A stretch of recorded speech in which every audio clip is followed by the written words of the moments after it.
magandang umaga po. Ako po si Karen, isa po ko sa mga members po ng Front Row at ngayong araw papa-encash po ako ng 3 linggong income ko with Front Row. So before ko po ipa-encash, check mo natin magkano po yung kinita ko sa 3 linggo. So yung January 14, 2016 ko pong income is 26,100 pesos plus 14,400. And then after 1 week po, January 21, 23,400 pesos plus 7,200 pesos plus 4,500. And then after 1 week, January 28 naman po, 18,450 plus 9,000 plus 2,250.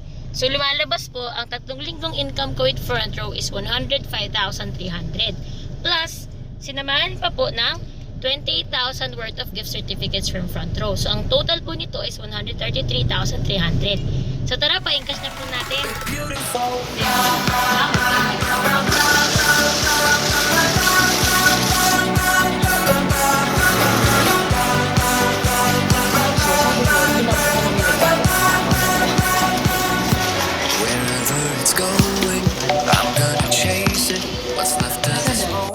Ayan na, pa-encash ko na 105,300 pesos. So pag inad natin yung 3 linggo ko ng January plus yung unang linggo ko, which is 51,300 pesos plus 15k gift certificate, umaabot po ng 66,300.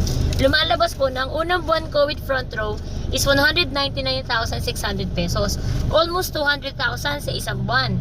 So, meron pa akong Feb hanggang December. So, yayayain ko na kayo lahat dapat mag-Front Row na tayo para maging maganda ang taon natin ng 2016. So, tara na! Front Row na! See you in the Front Row, guys! Bye! We might not know how, but baby tonight we're beautiful now.